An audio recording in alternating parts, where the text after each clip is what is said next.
കാസോവാരി ലോകത്തിലെ ഏറ്റവും ഡേഞ്ചറസ് ആയ പക്ഷിയെക്കുറിച്ചാണ് ഇന്നത്തെ നമ്മുടെ വീഡിയോ.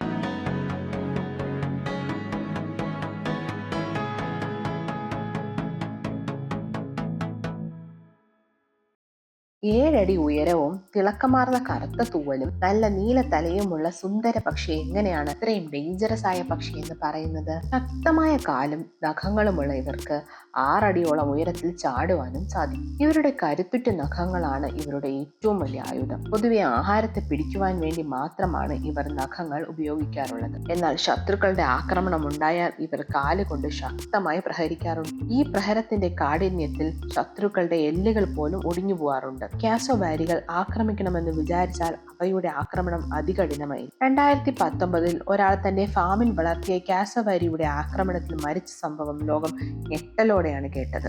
എന്നിരുന്നാലും കാസോവാരി പക്ഷികൾ മനുഷ്യന്റെ കൺവെട്ടത്ത് വരാൻ ആഗ്രഹമില്ലാത്തവരാണ്. പൊതുവെ ഇവർ അറ്റാക്ക് ചെയ്യാറില്ല. അപകടത്തിൽ നിന്നും ഓടി ഒളിക്കാറാണ് പതിവ്. ഓട്ടക്കാരത്തിലും ഇവർ മിടുക്കന്മാരാണ്. 31 മൈൽസ് പെർ അവർ വരെ ഓടാൻ ഇവർക്ക് സാധിക്കും. മഴക്കാടുകളിലാണ് ഇവരെ കൂടുതലായി കാണാറുള്ളത്. മഴക്കാടുകളിലെ പുഴകളും തടാകങ്ങളും ഇവർ നല്ലപോലെ സ്പീഡിൽ നീന്താനും ഇവർ മിടുക്കന്മാരാണ്. ദിവസത്തിലെ മിക്ക സമയവും ഇവർ ആഹാരം തേടി നടക്കുകയാണ് ചെയ്യുന്നത്. പൊതുവെ സസ്യാഹാരം ഇഷ്ടപ്പെടുന്ന ഇവർ ചെറു പ്രാണികളെയും അകത്താക്കാറുണ്ട്. കാസോവാരികളുടെ മറ്റൊരു പ്രത്യേകത എന്തെന്നാൽ ആൺ കാസോവാരികളാണ് മുട്ട സംരക്ഷിക്കാറുള്ളത്. പച്ച പുറന്നോടുള്ള മുട്ടയാണ് കാസോവാരികൾ ഇടുന്നത്. സാധാരണ കോഴിമുട്ടകളെക്കാളും 10 ഇരട്ടി ഭാരം വരുന്നു കാസോവാരി പക്ഷികളുടെ മുട്ടയ്ക്ക്.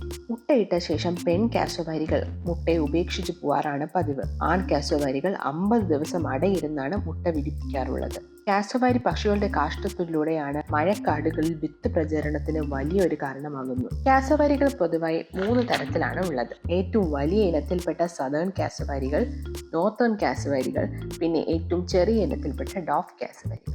കാസോവാരിയെ കുറിച്ചുള്ള ഇന്നത്തെ വീഡിയോ ഇവിടെ അവസാനിക്കുന്നു. മറ്റൊരു ടോപ്പിക്കുമായി ഇനി ഒരു ദിവസം കാണുന്നവരെ ബൈ ബൈ.